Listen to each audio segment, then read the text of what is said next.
Hello and good afternoon, everyone. I want to thank you all for taking the time to be here to honor the 2024 Montclair Kimberly Academy Distinguished Alumni Award and Young Alumni Award recipients, Polly Smith and Dylan Carroll. My name, for those of you who do not know me or whom I've had not the pleasure of meeting yet, is Gretchen Barra.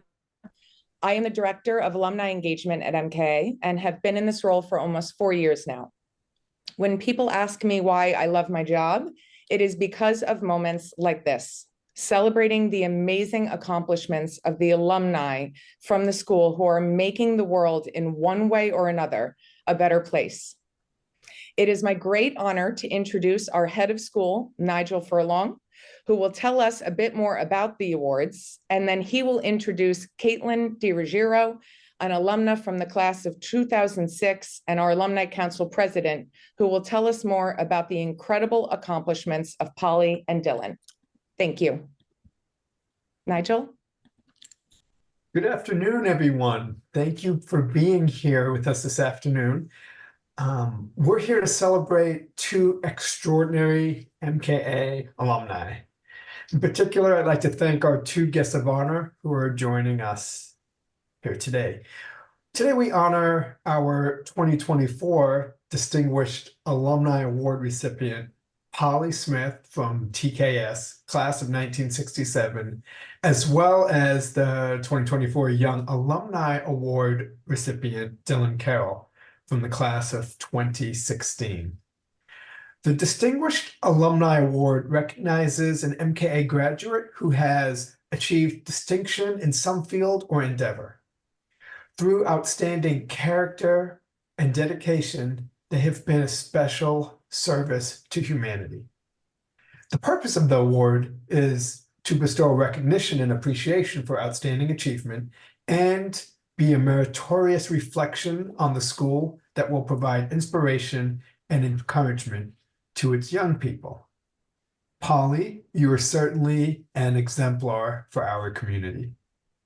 The honors and accolades that you have earned throughout your illustrious career, which includes starting at the Jim Henson Company, creating costumes for the Muppet Show in 1978, winning 8 Emmy Awards, and your induction into the Inventors Hall of Fame in 2022 for your invention of the jog bra have been groundbreaking and truly inspiring.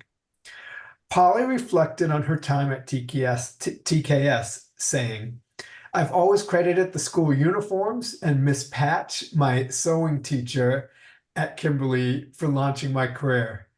As the first one of my siblings to be put in a situation where I had to wear a uniform to school, my mother felt that once she had supplied me with my uniforms, her work was pretty much done. I soon learned that if I wanted fun clothes to wear outside of school, I had to make them myself. It was the swinging 60s, the British invasion was in full swing, Carnaby Street, Mary Quant, Twiggy, and more. Clothing styles were changing rapidly. I had to sew, and I soon had fantasies of being a great designer. Polly, your work has forever left an indelible mark on the world, and we wish you continued success throughout the rest of your career." The Young Alumni Award is an award that recognizes an MKA graduate who has demonstrated significant service to MKA and or has made significant contributions to his or her profession and community. The purpose of the award is to recognize an alumnus or alumna who graduate from MKA within the past 15 years and whose accomplishments reflect a deep and inspirational commitment to the improvement of society. Dylan, you showed exceptional talent as a student at MKA and Cornell. You made a significant difference in the lives of your students when you joined TFA, Teach for America, and your selfless work now as the president and co-founder of Mission for Ukraine reflects the skills and attributes embedded in MKA's mission. Dylan is grateful for the education he received at MKA. He said, "The MKA friends, teachers, and alumni who touched my life have left an indelible mark on my heart and soul, and have contributed significantly to the person I am today. This accolade is not merely a personal achievement, but a reflection on the core values, compassion, leadership, and a commitment to positive impact that MKA has imbued in me. It underscores the belief that the principles of service and community extend far beyond our school's physical boundaries, shaping not just our careers, but the broader world around us. This award is a testament to the collective spirit the MKA community, a community that inspires us to look beyond ourselves to serve, inspire, change, and improve society. Dylan, we're so proud and impressed with your ethical leadership and the impact you've already made on so many lives. Kudos to both Pauline and to Dylan. Now I'm going to turn it over to Caitlin DiRuggiero from the class of 2006. Caitlin is the president of the MKA Alumni Council, which oversees the nomination process for these two important distinguished awards, and she will further introduce the winners. Thank you all for being here today. Thanks, Nigel. And thank you, Gretchen and Madison, for everybody at the alumni department for putting this together. We really, really appreciate it. So my name is Caitlin DiRuggiero, as Nigel said, and I am an alum from the class of 2006 and MK's Alumni Council President. It is truly a pleasure to be here with you today to celebrate absolutely incredible alums. I feel honored truly to even be like on this Zoom with you both right now, giving you two of these awards. Polly Smith, an alumna from the Kimberly School class of 1967. You worked for the Jim Henson Company since you were brought on board to create costumes for the Muppet Show in 1978, which I have to interject, that is a personal favorite of mine.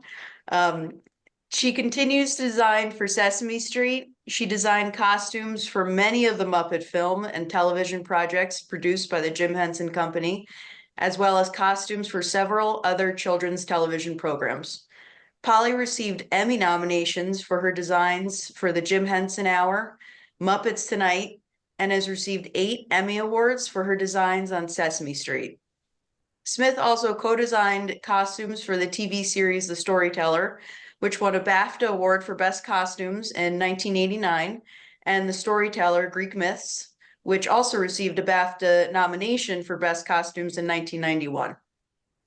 Other television credits include Dinosaurs, again, huge fan, which, like, incredible. I'm sure a lot of us are on this call. Fraggle Rock, The Muppets Wizard of Oz, Blues Room, Jack's Big Music Show, and Bunnytown. Polly's film credits include Muppets from Space, The Adventures of Elmo and Grouchland, Muppet Treasure Island, and The Muppet Christmas Carol. I'm smiling because I have so many good memories from all of that, so thank you. Smith was also part of the design teams for the films The Dark Crystal, The Muppets Take Manhattan, and Labyrinth. In addition to work on the films and TV shows, until 2002, Smith oversaw the costumes for many of the Muppets commercials, photo shoots, and personal appearances, and also worked on many Muppet toy prototypes. In 2002, Smith was chosen as one of 200 women to show their work in the exhibit Women Designers in the USA from 1900 to 2000 at the New York City Bard Graduate Center. In 1977, while designing costumes for the Champlain Shakespeare Festival at the University of Vermont, Smith collaborated with 2 friends to create the first women's sports bra, which was called the Jog Bra. This achievement has been recognized with a bronze jog bra on the wall at the University of Vermont by inclusion in the costume collections of the Smithsonian Institution and the Metropolitan Museum of Art, and induction into the Inventors Hall of Fame in 2022. We received dozens of nominations for Polly, but I wanted to share one from Lisa Lindahl, 1967, Polly's former classmate, co-inventor of the jog bra, and one of her dearest friends. This is a true testament to lifelong bonds that come from TKS now and MKA. She said, "As long as I have known Polly, she has had a quiet determination. She has always been clear about the path she needed to follow, not allowing any obstacles in her path to deter her for very long. A twinkle in her eye, an omnipresent sense of mischief and fun, and her abundant creative vision have marked her career as well as our 60-odd years of friendship. The first sports bra would not have been created without her. Miss Piggy may have just been a plain Jane, and I have often been in awe of Polly's imagination, love of a challenge, and quite practical yet creative problem-solving skills.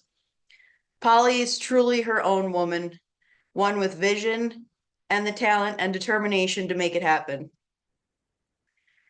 As ninth graders at the Kimberly School, we were far from perceived as most likely to succeed by ourselves or the powers that be. Shy, clumsy, class clownish, full of imagination and teenage insecurity. I like to believe that today such self-conscious and clumsy young ones are better understood and recognized for their potential to be out-of-the-box thinkers and change agents they may become. Surprised they got through that without crying, by the way, because they did on my read-through, so that was very beautiful by her. Polly, thank you for paving the way for women in the arts and business. On a personal note, thank you for the sports bra, because I use that every day, the Muppets, and for paving the way for unconventional women in business. It is my great honor to present you with the 2024 Distinguished Alumni Award. Thank you. I think I gave you guys too much information. I'll repeat some of it, but I would like to start. I would like to thank the Academy and acknowledge my fellow nominees, because I think this might be my last chance to say that. I had to get that in. As Lisa said, anyone who was at Kimberly with me would not have ever put me on a short list for Alumni of the Year, as I was not a very illustrious student. But it is possible to get some first-person testimony regarding my behavior as a student, as my second grade teacher, Miss Lorick, liked to write little character assessments on our report cards, and she really had me pegged. My favorite, which I've been dining out on for years, is, here's my little, I was going to show you my report card. Polly has a keen sense of humor and a lot of fun in her. Her voice is easily heard during free time, but is barely audible when reciting in class. She sometimes diverts her attention to her classmates around her when her concentration should be on her work. She is not self-controlled when she feels an adult is not with her. So guilty as charged. Very little, if anything, had changed by 8th grade when I entered Kimberly. My classes and my schoolwork do not loom large in my memories. It was my friends and the moments between class and the safe, secure atmosphere that Kimberly provided that allowed our imaginations to run wild, which they did. And thinking back to those years, I was trying to remember anything I accomplished that I was proud of. And all I could come up with was my toothpick sculpture, which was toothpicks glued together to look like they were falling out of a box onto a table, sort of frozen in time. And I guess I was pretty proud of that. A, I remember it now, and B, it's front and center in my art club yearbook picture. And it looks like I may have been a teensy bit bossy because nobody else got their projects onto the table. It was just me. So I think Mrs. Peterkin must have been out of the room, and I was asserting myself with my classmates. So I don't think the academic world offered much outlet for my sense of whimsy. I suffered through most of my classes, but who wants to peak in high school anyway? So at least I had my art classes, and I also took after-school art classes, which where I could excel and begin to find the road of where I wanted to go. And then, as you said about the uniforms, I have a whole uniform. I'm wearing my Kimberly blazer. The uniforms really did sort of help carve my path, because as you said, it was the 60s, the swinging British invasion and Carnaby Street and Piggy and Mary Quant, for anybody who remembers those people. And I, in my opinion, was left with nothing to wear. I didn't hate the uniforms. I hated the clothes my mother picked out for me. And that's all I had, was those and the uniforms. So I was sort of forced into sewing. I don't remember ever having any trouble getting my hands on fabric. I don't know whether I was indulged in that or I just used my babysitting money. But with a few sewing classes under my belt, Mrs. Patch's sewing class, and I also had home ec at Mount Hebron in 7th grade. So all my energy and focus went into fashion, and I wanted to go off to art school and become a fashion designer. But unfortunately, that was not on the list of acceptable choices for a Kimberly graduate. The reason stated to me by Dr. Loveland was that I would not be throwing myself into an acceptable pool of men to find a husband, which I guess was still the goal at that time for young ladies like us. And it was very sweet of him to care. But I think a more pressing reason was he did not want an art school on the list of colleges that the graduates had gone off on to show future parents. Fortunately, my mother had attended Parsons School of Design. My grandfather had gone to Pratt. So we had a family history of attending art schools. So I didn't have to fight that battle alone. My memory is that my mother had to come down in person to the school to convince them to send my transcripts off to art school. So in due course, I went off to Moore College of Art in Philadelphia as a fashion design major. I don't know whether this calmed Dr. Loveland down, because Moore is the only female art school in the United States. So I was pretty safe from those unacceptable male art students he was so worried about.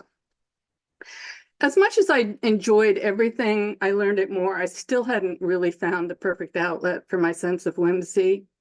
And it's not that I didn't try. I remember we had a ball gown project, and I made this ruffled gold metallic Chiquita banana gown. And all my choices for my assignments were more costume than forward-thinking fashion. I made a 1920s flapper. I made a couple of them, as a matter of fact. So I hadn't quite figured out that there might be a slightly different career that would be a little more suited to me. Then our first semester of senior year, we were expected to do an internship in the fashion industry. This probably would have meant working in New York City. In my parents' mind, working in New York City meant living at home, because nobody was ponying up for an apartment for me in the city. And New York was a little scary back then anyway. I didn't see going back to my parents as an acceptable option. But fortunately, a previous fashion design student at Moore who had an interest in theater design had set up a program in the costume design department of Hopkins Center at Dartmouth College. The internship, which I was happy to accept. I found this much more tempting, especially after what was now 8 years of all-female education. And I wanted a chance to see what it was like on a New England college campus. So I went off to Dartmouth with no particular goal in mind, other than to help out with my sewing skills and knock off that semester without having to move home. But it was a lucky break, because costume design just completely rocked my world. Up until this point, I'd been completely unaware that there even was such a career. I went to movies, I went to the theater, I just never connected the dots. I would just get caught up in the story and watch it and go, very good. So finally, here was a world that would appreciate my period costumes. And not only that, you could paint on the fabric, you could dye it, you could do all kinds of artistic rendering of it, and you had the opportunity to revisit and redesign endless historical periods, which I loved. Then I managed to work it, so I spent my entire year at Dartmouth. I only needed a few credits to graduate from Moore, and I was allowed to register for a couple classes. My parents had to pay Dartmouth for the classes, and then once the credits were transferred back to Moore, they had to pay more so I could get my degree. They were not happy, but I was. And then after my senior year, I got hired by Dartmouth to be the assistant costume designer for the next academic year.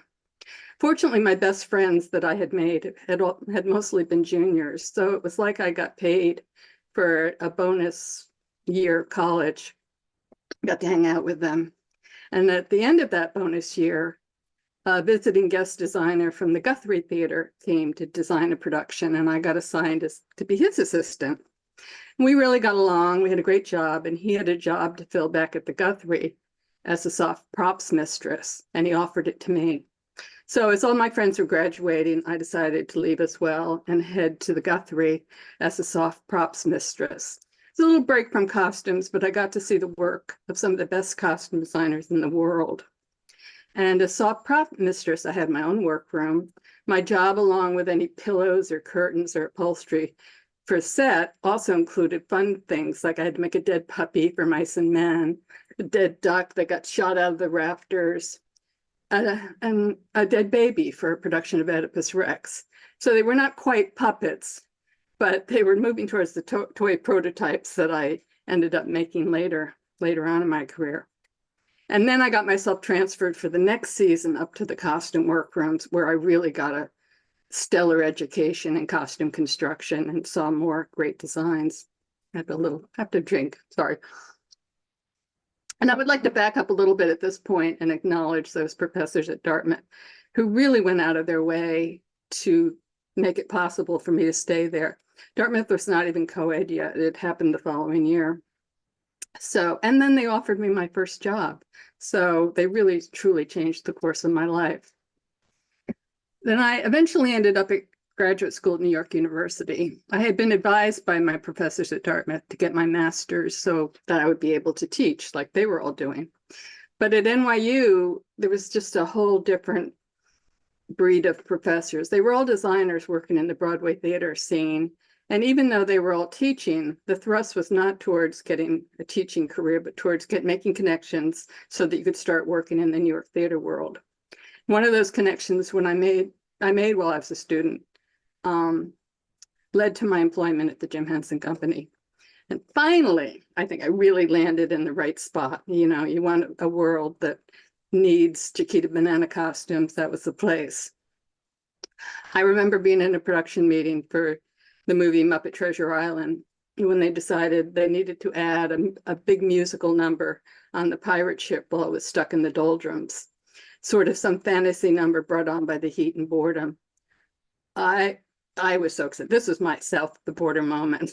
So when the meeting was over, I launched myself at Brian Henson, the director, showing him all the doodles I had been doing for the remainder of the meeting, basically designing costumes for the whole musical number, which had not even been written yet. There's ruffles, polka dots, maracas, ball fringe, beads, anything I could think of, and banana headdresses. It was sort of a floating carnival, and Brian went for it. I was in heaven. It was the culmination of all my ambitions. I got 3 or 4 banana embellished headdresses all into one scene. Just, you know, got to show you, little project there. And then, of course, I like to wear them in the costume shops. So anyway, but we need to back up a little bit here again to go to a period of time between my Chiquita Banana costumes. And I'm sure one of the reasons we are here today. As you both already mentioned, it was another way that Kimberly influenced my life. Once again, it was not the academic classes, it was a sewing class still. And also in the friendships that carried on long after graduation. So in 1977, for any of you who have not been following our publicity tour the last 4 years, and as mentioned earlier, I was in Vermont designing costumes for the Champlain Shakespeare Festival and living with Kimberly classmate Lisa Lindahl, aka Lisa Zobian, when she decided there was a need for a better bra for her to run, which she'd taken up running, and she wanted my help. And she clearly was not paying attention in Mrs. Patch's sewing class. So I tried to get her to leave me alone, but she persisted, and we eventually came up with the first sports bra. Once again, being in the sportswear industry did not suit my personality in any way. And it was about the same time that I got hired by the Muppets that Lisa and our other partner, Hinda, started their own company to manufacture and sell the bras, which they did quite successfully.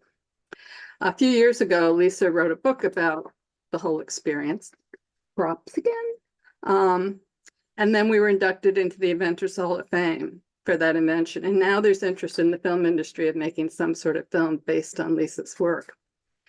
We used to spend endless hours at the Jim Henson Company compiling lists of who would play us if they ever made a making of the Muppet docuseries or a film. You know, so now Lisa and I are at it again, amusing ourselves during cocktail hour, trying to cast ourselves, thinking who they would use if they ever make this project. Except it's so much harder now because we don't know who anybody is who would be appropriate age to play us at our younger selves. But we're actually more concerned with just being alive by the time this thing is finally made. Things move kind of slow in the film industry. So on that cheery note, I will wrap this up and say thank you. again. And goodbye. Thank you so much. Congratulations. It's really, everything is just absolutely incredible. It's so amazing to hear everything from what you've done and what you've accomplished, but also like the friendships that you've kept. It's like that's the whole point of life. So it's really, really amazing. Thank you. All right, Dylan. Dylan Carroll. After graduating from MKA in 2016, Dylan Carroll graduated from Cornell University in May of 2020, earning a Bachelor of Arts with high distinction studying history. Dylan taught AP World History in Newark, New Jersey with Teach for America. He also worked at Qualtrics as a technical consultant in Washington, D.C., serving Fortune 500 clients with technical expertise and strategic guidance.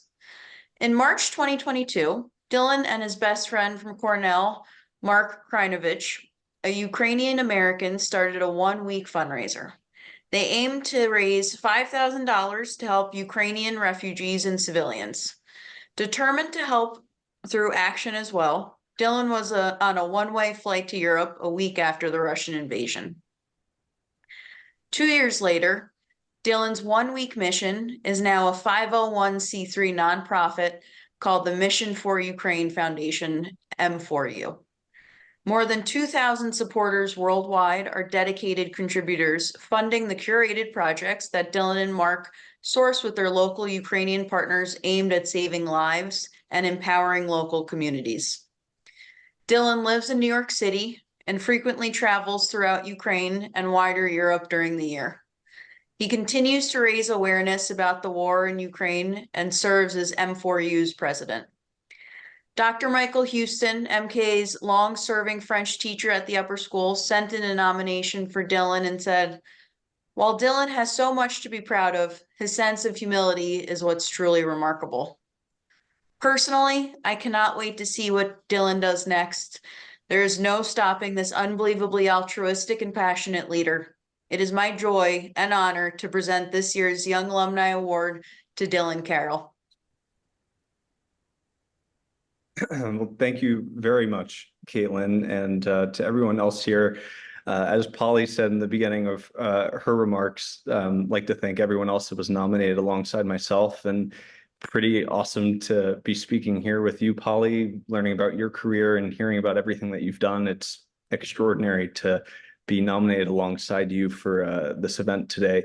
But thank you also to Gretchen and everyone else in the alumni department that has put this event together and done a lot of work behind the scenes and coordinating today and getting us all here. I even received this MKA sweater in the mail yesterday, so I had to wear it. I'm currently actually here at the upper school at MKA on 6 Lloyd Road in Montclair. And this morning I had the privilege of going to the middle school and speaking to some 8th grade and 7th grade classes about the work that I've done in Ukraine and kind of my life up until now, which has been incredible. And I've gotten also to meet Nigel today for the first time, which has been a pleasure, and see some of my teachers and folks here at the MKA upper school that really made a huge impact on a young 14-year-old boy's life who was pretty shy and not really sure what he wanted to do, and definitely helped solidify and inspire some values that, held me through in a lot of the last 2 years of my work.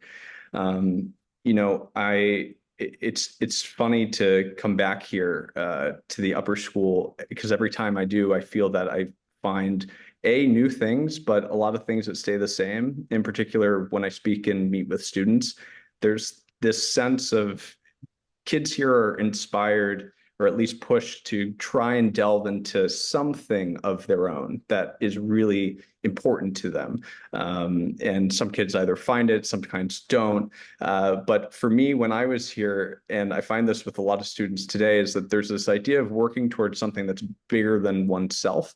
We have the MKA motto and the values that we hold so dear of knowledge, vision, and integrity. And some people work towards upholding big values and things like that and what they do. Others are just teenagers and want to figure out, what the heck is next, and what should I be spending my time on, and what am I looking forward towards. But this place and my time here inspired that. It inspired this belief that there was something more than myself that I needed to work for and towards. And I remember it even in like the first week or two that I joined the MK community as a ninth grader. We do these service trips with our advisor groups, and I remember our advisor group we were going and we were helping to clear like leaves and sticks and just kind of clean up an entire, like a large property at a community center. And, as 14-year-old kids do, we made a gigantic leaf pile, and we jumped in it and we like pulled around and then obviously loaded the leaves to be taken away. And 2 days later, we all like woke up and were covered in poison oak and poison ivy. And I'm, 14, brand new to the school, and my face, my arms, everything is just, I'm itching all over. Like I can't come to school. Like I'm so embarrassed. Like you can see my cheeks are red. I already blushed. So to think that like everything else was red too. But from the get-go, service and giving back was something that was, a very clear memory of mine of being a part of this community. And it in large part inspired, the desire to continue doing the work that I've done in Ukraine for the last 2 years with my best friend, Mark. Throughout, I really do consider where I am today and what I've been able to do because of the people that I've met here, the people I got to meet at Cornell, the experiences I've had outside of that. But it started here. I started to build on the foundations and the love, interests, the subjects that I thought were interesting. I chose to come to MKA because I wanted to go to a school that allowed me to think that school was cool. I wanted to learn about tons of different things, and I had no friends when I first came here. And along the way, people either would push me to go and join a new club or try a new thing. And ultimately, while I look back, I see those things as little bits of service. You don't think about them in the moment in that kind of realm or in that mindset.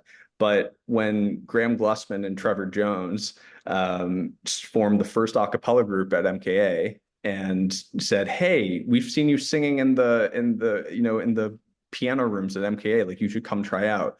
And I'm totally embarrassed, totally shy, like don't want to be on stage in front of anyone. But they saw something in me, and they thought that it could be cultivated and it could grow. And so they, extended a hand to bring me in. And then, when I'm graduating as a senior, I'm the head of the a cappella group, and I'm on stage all the time, and I'm giving talks, and I'm, doing all this stuff for music that otherwise I would still be in that little piano room by myself, just playing. And I also did sing a cappella in college, which was also inspired by them.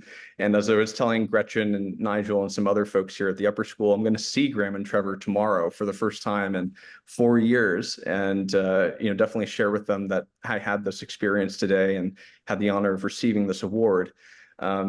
But it's folks like that. It's my friends that I built here, as Polly was rightly saying, so often you're inspired and moved and brought into different aspects of your life by the people that you meet along the way. Huge part for myself were my teachers. I've always felt comfortable speaking with adults, and MKA gave me this ability to get to know some pretty cool adults. Teachers outside of your parents are the adult figures that you interact with the most as a kid. And I was interested about a ton of things and didn't have a lot of friends. So I would go to office hours and like talk to my teachers after school. And that kind of learning how to build relationships with people of different backgrounds from different areas of the world is a skill set that I have carried through my entire life following MKA. I've been 8 years since I've been in these halls and learning here, but the ability to communicate with someone who has a PhD in Shakespearean literature, like my ninth grade teacher, Dr. Salahi, and then to, you know, speak to someone else it's incredible. Like, you don't really get those kinds of opportunities in many places, and MK gave that to me. So when I was able to go into a room with someone and, you know, try to raise money for Ukraine, or, you know, pitch a deal, or trying to do something in a club or an organization that I was a part of, I felt a deeper sense of comfort because I knew ultimately how to relate to people, how to be with people. And that's something that I am, you know, forever grateful for this community of providing me with. It was really kind of a shock when I got the email. I also responded really late to the email, as Nigel and Gretchen will say. I was, you know, I was in Ukraine. I really wasn't looking at that one email address that I had, and so I didn't even realize that I had been nominated. But when I had, I really just took some time to, you know, take a step back. I was curious who nominated me, because I've looked on the board of all the other young alumni that have been nominated and received this award. One of whom is a friend of mine, Isaiah Thompson, who graduated the year prior to me, is an incredible jazz musician, Juilliard graduate, Lincoln Center. Like, you know, to be up on a board with a name like his is a real honor. And just took some time to try and put myself back into that 14-year-old boy of, you know, here in 2012, trying to figure out, you know, trying to find friends, trying to, you know, do these new things, and any kind of, you know, wisdom or something that I can impart on them. And the thing that I always come back to, and I've talked about this with a lot of people that have asked me about how important MK is to me, how important Cornell was to me, but for MK in particular, when I came here as a prospective student in 8th grade, I had this like gut feeling, like this just, I hadn't even walked in the doors yet, but I just felt like this was a place that felt right. And then my time throughout that day, my prospect day after my interview, it was the day before winter break. So kids are pretty relaxed, and it's a different kind of vibe in a school when everyone's ready to go on vacation. And I got to just interact and go to all these different kinds of classes and see how kids that were just 1 year ahead of me were doing all these different kinds of things. And they had all these cool teachers that were unique. And it was deeply inspiring, and it kind of resonated with me and brought that kind of gut feeling a little further. And I had a choice. I didn't have to go here. I got an offer, but I could have just stayed in my public school. And I followed my gut. And it was the best decision I could have possibly made, because MKA is in large part what made me into the young man that I was supposed to be. I was meant to be a piano player and a singer, and like love history. I had a desk at the history department in the upper school, like my senior year, because all I wanted to do was talk about history with the teachers, because I was going to go study that in college. And those gut feeling moments, you know, it's the same reason. It's the same thing I felt when I went to Cornell for the first time. I visited over 20 other different schools, like trying to make sure whatever I was choosing was the best. But Cornell, like MKA, that gut feeling. When the war started, and visiting my best friend at his apartment, his grandpa's 40 miles from the Russian border, streets that I had been walking on 4 years prior with him on a vacation had Russian tanks on them, and people were dying. And I had this gut feeling, and I asked Mark, and I said, well, why don't we just go over for a week? And from there, it was just that was the ethos, that was the spirit, that was the thing that started that gut feeling is what propelled, you know, kind of taking that next step and choosing that next thing. And so there are tons of different little pieces of advice you can give, and it's a cliche one to follow your gut. But I really do think that, you know, your instincts more often than not can tell you a lot of truth as to what you not necessarily should be doing, but something that will fit. And they don't come up very often.